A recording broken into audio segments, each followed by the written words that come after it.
जय हिंद दोस्तों। मास्टर जी info YouTube channel पर मैं भवेश कुमार आप सबों का स्वागत करता हूं। दोस्तों आज हम लोग देखने वाले हैं यूनिक पब्लिकेशन का बिहार दरोगा के लिए सेट नंबर 6। इससे पहले यूनिक पब्लिकेशन का दोस्तों बिहार दरोगा के लिए सेट नंबर 1 से लेकर 5 तक करवा दिया गया है। अगर आपने दोस्तों नहीं देखा है तो डिस्क्रिप्शन बॉक्स में लिंक दे दिया गया है, ज़रूर आप देख लीजिएगा। इस सेशन में आज हम लोग देखेंगे टोटल 50 प्रैक्टिस का ये सेट है। दोस्तों आज हम लोग छठा प्रैक्टिस सेट देखने वाले हैं, तो ज़्यादा से ज़्यादा आंसर देने का प्रयास कीजिएगा और चैनल पर नए होंगे तो चैनल को सब्सक्राइब कर दीजिएगा। चलिए दोस्तों स्टार्ट कर दे आज का सेशन। ठीक है, तो आप आंसर देने का हमें प्रयास कीजिएगा। पहला प्रश्न है धार्मिक स्वतंत्रता के अधिकार में निम्नलिखित में से कौन सम्मिलित हैं। तो कौन से सम्मिलित हैं, इसका सही उत्तर होगा धर्म का प्रचार आचरण। ऑप्शन नंबर बी इसका सही उत्तर होगा। धार्मिक स्वतंत्रता के अधिकार में कौन से सम्मिलित हैं, तो धर्म का प्रचार इसमें सम्मिलित है। अगले प्रश्न की बात करें, भारत किस संदर्भ में धर्मनिरपेक्ष देश है। तो भारत किस संदर्भ में धर्मनिरपेक्ष देश है दोस्तों, तो इसका सही उत्तर हो जाएगा कोई भी धर्म देश धर्म नहीं है, बिल्कुल सही है। धर्म निजी मामला समझा जाता है, ये भी बिल्कुल सही है। देश धर्म या जाति के आधार पर भेदभाव नहीं करता, बिल्कुल सही है। उपयुक्त में से सभी सत्य है, ऑप्शन नंबर डी इसका राइट आंसर होगा। अगले प्रश्न की बात करें, भारत के राष्ट्रपति अपना इस्तीफा किसे सौंपते हैं। तो भारत के जो राष्ट्रपति होते हैं दोस्तों वो अपना इस्तीफा उपराष्ट्रपति को सौंपते हैं, option number A is the right answer. अगले प्रश्न की बात करें, 4 नंबर प्रश्न है, निम्नलिखित में से किस परिस्थिति के अंतर्गत उपराष्ट्रपति राष्ट्रपति के रूप में कार्य कर सकता है। तो उपराष्ट्रपति राष्ट्रपति के रूप में कार्य किस रूप में कर सकता है दोस्तों, तो इसका राइट आंसर हो जाएगा दोनों। जब बीमार या किसी अन्य कारण से राष्ट्रपति अपनी जिम्मेदारी ना संभाल सके, जब राष्ट्रपति का पद रिक्त हो, तब उपराष्ट्रपति जो है राष्ट्रपति के रूप में कार्य कर सकते हैं। ठीक है, नेक्स्ट चलते हैं अगले प्रश्न की बात करें। 5 नंबर प्रश्न, भारतीय कारीगर ईस्ट इंडिया कंपनी की फैक्ट्रियों में करने के मजबूर हो गए थे, वे उनके हथकरघे बंद हो गए थे।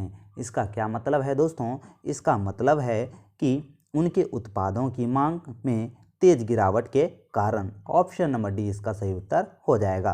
अगले प्रश्न की बात करें, छठा नंबर प्रश्न, भारत की जनसंख्या वृद्धि में योगदान देने का मुख्य कारण क्या था। इसका सही उत्तर हो जाएगा निम्न मृत्यु दर, ऑप्शन नंबर बी। अगले प्रश्न की बात करें, 7वां नंबर प्रश्न, भूमि जोतों पर सीलिंग का निर्धारण निम्नलिखित में से किसके द्वारा किया जाता है।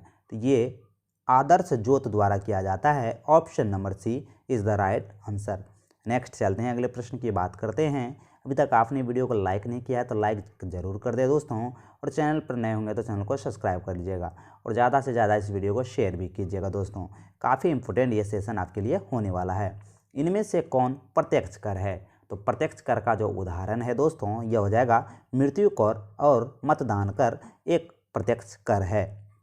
जीएसटी जो है दोस्तों अप्रत्यक्ष कर की श्रेणी में आता है, ये भी हमें याद रखना है।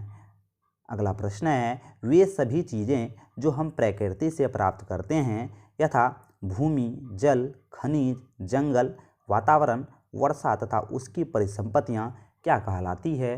तो यह प्राकृतिक संसाधन कहलाती है, option number C is the right answer. अगला प्रश्न है, न्यूनतम साझा कार्यक्रम क्या है।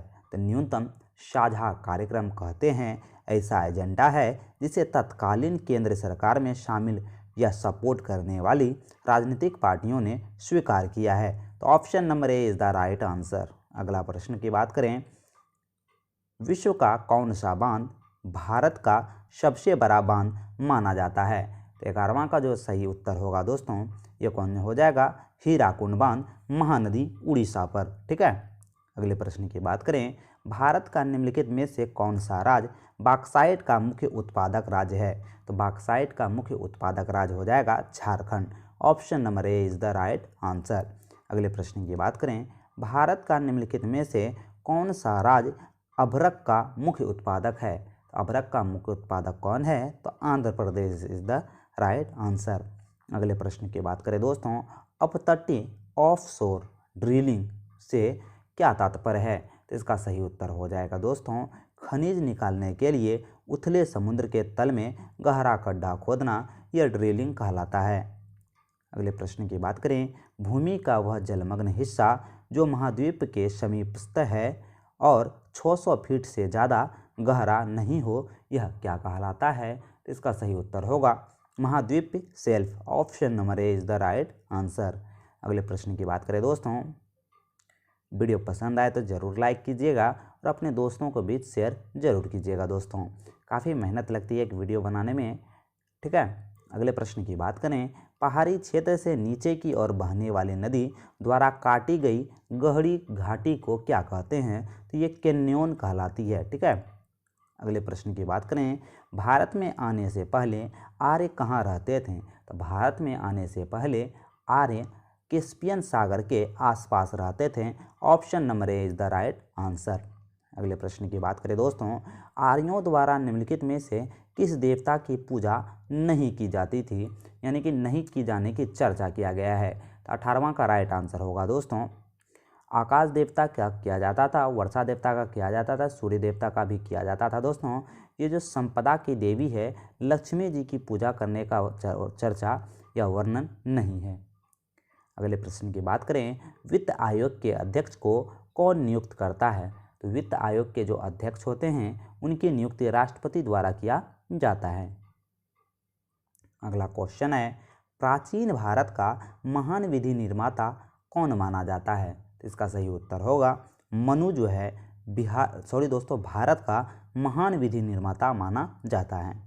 अगले प्रश्न की बात करें, समुद्र पृथ्वी की सतह का लगभग कितना % भाग घेरा हुआ है? तो लगभग 70% भाग घेरा हुआ है। अगले प्रश्न की बात करें, रुपए का सिक्का भारत में पहली बार किसके शासनकाल में ढाला गया था? तो रुपए का सिक्का भारत में शेर शाह सूरी के शासनकाल में सर्वप्रथम ढाला गया था। 23 नंबर प्रश्न है, भारत के किस राज्य की सीमा केवल एक भारतीय राज्य से मिलती है? तो 23 का राइट आंसर होगा केवल सिक्किम से मिलती है। Option number C. अगले प्रश्न की बात करें, मनुष्य के शरीर की सबसे छोटी ग्रंथि कौन सी है? तो पिट्यूटरी या पीयूष ग्रंथि जो है दोस्तों, जिसे मास्टर ग्रंथि भी कहते हैं, यह मानव शरीर की सबसे छोटी ग्रंथि है। अगला क्वेश्चन है कि KLM एयरलाइंस किस देश का संबंधित है या किस देश का यह एयरलाइंस है दोस्तों? तो 25 का राइट आंसर होगा नीदरलैंड का यह KLM एयरलाइंस है। चलते हैं नेक्स्ट क्वेश्चन की बात करते हैं दोस्तों। वीडियो पसंद आए तो एक लाइक जरूर कीजिएगा, चैनल पर नए होंगे तो चैनल को सब्सक्राइब कर लीजिएगा। 26 नंबर प्रश्न है, गौतम बुद्ध की मृत्यु कहाँ हुई थी? तो गौतम बुद्ध की मृत्यु हुई थी कुशीनगर में, ठीक है। Option number C is the right answer. 27 नंबर प्रश्न है, लक्षद्वीप की राजधानी इनमें से कौन सी है? तो लक्षद्वीप की अगर राजधानी पूछे तो यह है कावारती। Option number C. अगला प्रश्न है, फ्रांसीसी क्रांति किस वर्ष हुई थी? तो फ्रांसीसी क्रांति के बारे में अगर प्रश्न पूछे दोस्तों, इसका सही उत्तर हो जाएगा 1789 में। Option number C. अगला प्रश्न है, नेपोलियन बोनापार्ट निवासी था। नेपोलियन बोनापार्ट कहाँ का निवासी था दोस्तों? 29 का जो राइट आंसर होगा नेपोलियन बोनापार्ट फ्रांस का निवासी था। Option number D. अगला क्वेश्चन है, निम्नलिखित में से किसने अपनी राजधानी दिल्ली से देवगिरी स्थानांतरित की थी? तो दिल्ली से देवगिरी स्थानांतरित की थी मोहम्मद बिन तुगलक ने। Option number D is the right answer. 31 number प्रश्न की बात करें, मॉस्को में हुए 1980 के ओलंपिक खेलों के बहिष्कार में अग्रता किस देश ने की थी? तो इसका सही उत्तर होगा दोस्तों संयुक्त राज्य अमेरिका ने। Option number C. अगला प्रश्न है, सांध्य तारे का उदय क्या निरूपित करता है? तो सांध्य तारे का जो उदय होता है दोस्तों, यह निरूपित करता है पूर्व को। Option number C. Jesse Owens विश्व पुरस्कार किस क्षेत्र में दिया जाता है? तो इसका सही उत्तर होगा खेलकूद के क्षेत्र में। Option number D. अगला प्रश्न है, भारत के साथ जिन्होंने सर्वप्रथम व्यापार संबंध बनाए थे वह कौन थे? तो वह पुर्तगाली थे। Option number C. Florence Nightingale का नाम किस युद्ध से संबंधित है? तो फ्लोरेंस नाइटिंगेल का नाम क्रीमियम युद्ध से संबंधित है। Option number C. अगला प्रश्न है, पृथ्वी के ध्रुवीय व्यास उसके विषुवतीय व्यास से कितना किलोमीटर कम है? तो 36 का राइट आंसर होगा दोस्तों 42 किलोमीटर कम है। Option number C. Jallianwala Bagh दुर्घटना कब हुआ था? तो जालियांवाला बाग दुर्घटना 13 अप्रैल 1919 को अमृतसर में हुआ था। Option number B. अगले प्रश्न की बात करते हैं। वीडियो पसंद आए दोस्तों तो एक लाइक जरूर कीजिएगा और अपने दोस्तों को भी शेयर जरूर कीजिएगा। इस क्लास का PDF पाने के लिए टेलीग्राम चैनल ज्वाइन कर लीजिएगा। 38 नंबर प्रश्न है, पानीपत का प्रथम युद्ध किन के बीच लड़ा गया था? तो इसका सही उत्तर होगा पानीपत का प्रथम युद्ध बाबर और इब्राहिम लोदी के बीच लड़ा गया था। Option number C. अगला प्रश्न है, भारतीय पटल पर आर्य लगभग डैश के बीच उभरे थे? तो 39 का राइट आंसर होगा 2000 से 1500 ईसा पूर्व के बीच उभरे थे। अगला प्रश्न है, रणथंभौर वन्य प्राणी अभ्यारण्य भारत के किस प्रदेश में है तथा किसके लिए प्रसिद्ध है? तो 40वां का जो सही उत्तर होगा दोस्तों ये हो जाएगा राजस्थान शेर बब्बर के लिए। Option number C. अगला प्रश्न है, विश्व की सबसे ऊंची मुक्त रूप से खड़ी हुई संरचना क्या है? तो 41 का राइट आंसर होगा CN tower. Option number C. अगला प्रश्न है, बांग्लादेश की संसद को क्या कहते हैं? तो बांग्लादेश की संसद को क्या कहते हैं दोस्तों? जातीय संसद। Option number A. बांग्लादेश का सृजन कब हुआ था दोस्तों? तो बांग्लादेश का सृजन 1971 में हुआ था। Option number B. अगला प्रश्न है, महावीर किस राजघराने में पैदा हुए थे? तो महावीर स्वामी के बारे में यहाँ प्रश्न है दोस्तों। तो महावीर क्षत्रिय घराने में पैदा हुए थे। मानसून का कारण क्या है? तो मानसून का कारण क्या है दोस्तों? तो मानसून का सबसे बड़ा कारण हवाओं का मौसमी उत्क्रमण है। Option number A. फैजी निम्नलिखित में से किसके दरबार में रहते थे दोस्तों? तो फैजी जो थे यह अकबर के दरबार में रहते थे। Option number D. रोम किस नदी के किनारे बसा है दोस्तों? तो रोम जो है यह टाइबर नदी के किनारे बसा हुआ है। Option number D. किसी भी विधि के लिए सर्वोच्च न्यायालय का परामर्श मांगने का अधिकार किसके पास है? इसका सही उत्तर होगा दोस्तों राष्ट्रपति के पास परामर्श का अधिकार है। अनुच्छेद 143 के तहत राष्ट्रपति जो है सर्वोच्च न्यायालय से परामर्श ले सकता है। चलते हैं 49 नंबर प्रश्न की बात करें। अल्फ्रेड नोबल बर्नार्ड जिसके नाम से नोबेल पुरस्कार दिए जाते हैं वे कौन थे? तो वह केमिस्ट और इंजीनियर दोनों थे। Option number C. अगला प्रश्न है, पृथ्वी की अपेक्षा चंद्रमा का द्रव्यमान कितना है? तो पृथ्वी की अपेक्षा चंद्रमा का द्रव्यमान 1/80 है। Option number B. सहारा मरुस्थल कहाँ स्थित है दोस्तों? तो सहारा मरुस्थल के बारे में अगर प्रश्न पूछे तो यह उत्तरी अफ्रीका में है। Option number B. Dash Mughal साम्राज्य के संस्थापक थे? तो मुगल साम्राज्य के संस्थापक कौन थे? तो बाबर थे। पानीपत के प्रथम युद्ध में ही मुगल वंश की स्थापना हो जाती है भारत में इब्राहिम लोदी के हारने के बाद। कालाहारी रेगिस्तान कहाँ स्थित है? तो कालाहारी रेगिस्तान दक्षिणी पश्चिमी अफ्रीका में है। Option number A. अगला प्रश्न है, रेड क्रॉस के संस्थापक कौन थे? तो रेड क्रॉस के संस्थापक JH ड्यूनॉट थे। Option number A. अगला प्रश्न है, संयुक्त राष्ट्र संघ कब अस्तित्व में आया? तो संयुक्त राष्ट्र संघ जो थे दोस्तों यह 1945 में अस्तित्व में आया। 56 नंबर प्रश्न है, सांची किसकी कला व मूर्ति कला का निरूपण करता है? तो 56 का जो राइट आंसर होगा ये हो जाएगा बौद्ध धर्म का। Option number B. अगला प्रश्न है 57 नंबर प्रश्न है, ग्रीनविच पर समय मध्याह्न 12 बजे है। 50 डिग्री पूर्वी देशांतर पर स्थित एक जगह है, वहाँ समय क्या होगा? तो 57 का जो यहाँ सही उत्तर होगा दोस्तों ये हो जाएगा 3:20 58 नंबर प्रश्न की बात करें, निम्नलिखित कथनों पर विचार कीजिए। लोक लेखा समिति का अध्यक्ष लोकसभा द्वारा नियुक्त किया जाता है, बिल्कुल सही है। लोक लेखा समिति में लोकसभा सदस्य, राज्यसभा सदस्य और उद्योग तथा व्यापार के कुछ जाने माने व्यक्ति सम्मिलित होते हैं, ये यहाँ पर गलत हो जाएगा। तो पहला कथन सही है दोस्तों, तो इसका जो राइट आंसर हो जाएगा उपयुक्त में से कौन सही है? तो केवल एक सही है। अगले प्रश्न की बात करते हैं। वीडियो पसंद आए दोस्तों तो लाइक एक जरूर कीजिएगा। केनोरू हम्पी किस खेल से संबंधित है? तो केनरी जो हम्पी हैं दोस्तों 59 का जो राइट आंसर हो जाएगा ये खेल से संबंधित है। अगले प्रश्न की बात करें, कम्युनिस्ट मैनिफेस्टो के लेखक कौन हैं?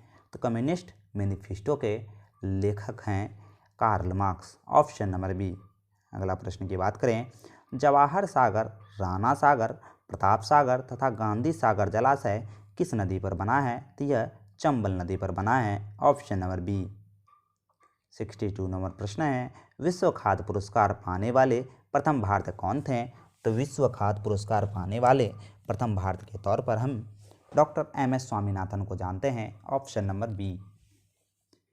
अगले प्रश्न की बात करें, 63 नंबर प्रश्न, ब्रिटिश सरकार ने पहली बार यह घोषणा की कि उनकी मंशा भारत में धीमे धीमे उत्तरदायी सरकार बनाने की है, यह कब की दोस्तों? तो इसका राइट आंसर हो जाएगा अगस्त 1917 की यह घोषणा थी, ऑप्शन नंबर डी।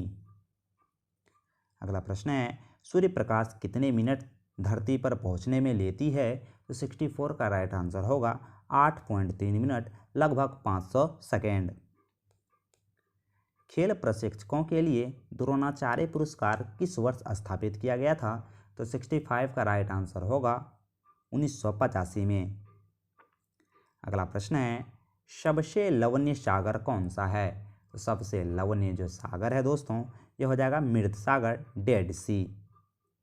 अगला प्रश्न है, सेशिल्स कहाँ स्थित है? सेशिल्स के बारे में अगर प्रश्न पूछे दोस्तों तो यह हिंद महासागर में है, ऑप्शन नंबर बी। 100 साल का युद्ध किनके बीच लड़ा गया था? तो 100 साल का युद्ध फ्रांस और जर्मनी के बीच, सॉरी दोस्तों, इंग्लैंड और फ्रांस के बीच 100 वर्षीय युद्ध या सप्तवर्षीय युद्ध लड़ा गया था। अगला प्रश्न है, पानी पर तैरती हुई वस्तु आभासी भार क्या होगा? तो इसका सही उत्तर होगा दोस्तों, पानी पर तैरती हुई वस्तु का आभासी भार वस्तु के भार तथा द्रव के भार के अंतर के तुल्य होगा, ऑप्शन नंबर सी। अगले प्रश्न की बात करें दोस्तों,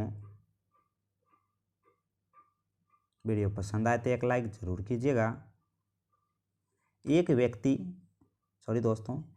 व्यक्ति एक दीवार को धक्का देता है पर विस्थापित करने में असफल रहता है तो वह करता है कोई भी कार्य नहीं, ऑप्शन नंबर ए। 71 नंबर प्रश्न, निम्नलिखित युग्मों में से कौन भौतिक राशियों का समान विमीय सूत्र नहीं है? तो इसका सही उत्तर होगा दोस्तों, बल और दाब का समान विमीय सूत्र नहीं है, जबकि आवेग और संवेग का समान विमीय सूत्र है। कार्य तथा ऊर्जा का मात्रक जूल होता है, भार और बल का मात्रक न्यूटन होता है। एल्युमिनियम धातु किसका अयस्क है? तो एल्युमिनियम जो धातु होगा दोस्तों यह बॉक्साइट का अयस्क होता है, ऑप्शन नंबर सी। अगला प्रश्न है, हाइड्रोजन में एक इलेक्ट्रॉन लेकर हीलियम का विन्यास प्राप्त करने की प्रवृत्ति होती है, इस प्रवृत्ति की समानता रखता है? तो इसका सही उत्तर होगा हेलोजन से, ऑप्शन नंबर डी। अगले प्रश्न की बात करें दोस्तों, प्रेशर कुकर में खाना जल्दी पकता है क्योंकि? प्रेशर कुकर में खाना जल्दी पकता है इसलिए क्योंकि क्वथनांक अधिक होता है, ताप पर होने लगता है, ऑप्शन नंबर ए। निम्नलिखित में से किसकी वेधन क्षमता सबसे अधिक होती है? तो किसकी वेधन क्षमता सबसे अधिक होती है? तो ये गामा किरण की वेधन क्षमता सबसे अधिक होती है, option number C. Sodium chloride में होता है, सोडियम क्लोराइड में क्या होता है दोस्तों? तो 76 का राइट आंसर हो जाएगा विद्युत संयोजी आवन, ऑप्शन नंबर बी। अगला प्रश्न की बात करें, 77 नंबर प्रश्न, एक संयुक्त सूक्ष्मदर्शी में अभिदृश्यक एवं नेत्रिका का आवर्धन क्षमताएं क्रमशः M1 और M2 है, सूक्ष्मदर्शी की आवर्धन क्षमता क्या है? तो 77 का राइट आंसर हो जाएगा M1 × M2, option number A. अगला प्रश्न है, नागार्जुन परियोजना किस नदी पर बनाई गई है? तो नागार्जुन परियोजना की बात करें दोस्तों तो यह कृष्णा नदी पर बनाई गई है, ऑप्शन नंबर ए। दिलवारा का जैन मंदिर का निर्माण किसने करवाया था? तो दिलवारा का जो जैन मंदिर है दोस्तों इसका निर्माण चालुक्यों द्वारा करवाया गया था, ऑप्शन नंबर सी। अगले प्रश्न की बात करें, वीडियो पसंद आए तो एक लाइक जरूर कीजिएगा, चैनल पर नए होंगे तो चैनल को सब्सक्राइब कर लीजिएगा। मुस्लिम लीग की स्थापना का श्रेय किसे जाता है? तो मुस्लिम लीग की स्थापना का श्रेय सलीमुल्लाह और आगा खां को जाता है। Option number C. LAN का फुल फॉर्म क्या होता है? लोकल एरिया नेटवर्क से जुड़े कंप्यूटर क्या कहलाते हैं दोस्तों? 31 का राइट आंसर हो जाएगा ऑनलाइन जा सकते हैं। Option number B. Microsoft Office क्या है? तो माइक्रोसॉफ्ट ऑफिस जो होगा दोस्तों यह एक एप्लीकेशन शिफ्ट हो जाएगा। Option number A. Operating system द्वारा सीधे हैंडल नहीं किए जाने वाले अधिकांश कार्य निम्नलिखित में से कौन से हैंडल द्वारा किए जाते हैं? तो इसका सही उत्तर हो जाएगा वर्टिकल मार्केट एप्लीकेशन द्वारा। Option number A.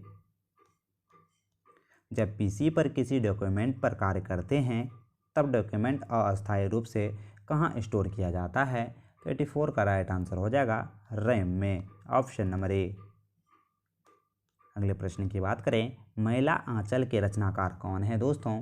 तो काफ़ी चर्चित ये पुस्तक है। तो मैला आंचल के रचनाकार फणीश्वरनाथ रेणु हैं। गुगली शब्द निम्नलिखित में से किस खेल से संबंधित है? गुगली शब्द का संबंध क्रिकेट से है। Option number C. Birju Maharaj एक प्रसिद्ध क्या थे दोस्तों? तो बिरजू महाराज एक प्रसिद्ध नर्तक थे। Option number B. कथक नर्तक थे दोस्तों, ये भी हमें याद रखना है। फ्रेंच बोली निम्नलिखित में से किस केंद्र शासित प्रदेश में बोली जाती है? तो फ्रेंच बोली की अगर बात करें दोस्तों तो फ्रेंच बोली बोली जाती है पुडुचेरी में। Option number B. बिहू किस राज्य का लोक नृत्य है? तो बिहू असम राज्य का लोक नृत्य है। उपनाम प्लेग्राउंड ऑफ यूरोप का तात्पर्य किससे है? तो इसका सही उत्तर हो जाएगा दोस्तों स्विट्जरलैंड से। तभी हम लोगों ने स्पार्क पब्लिकेशन का बिहार दरोगा के लिए सेट नंबर 6 देखा। आशा करता हूं कि यह सेट आपके लिए काफ़ी महत्वपूर्ण हुआ होगा। तो ज़्यादा से ज़्यादा इस वीडियो को शेयर कीजिएगा दोस्तों। अगर चैनल पर नए होंगे तो चैनल को सब्सक्राइब कर लीजिएगा और इस क्लास का PDF पाने के लिए टेलीग्राम चैनल को ज्वाइन कर लीजिएगा। ठीक है दोस्तों, मिलते हैं अगले वीडियो में। हंसते रहिए, मुस्कुराते रहिए, तैयारी करते रहिए दोस्तों। जय हिंद, जय भारत।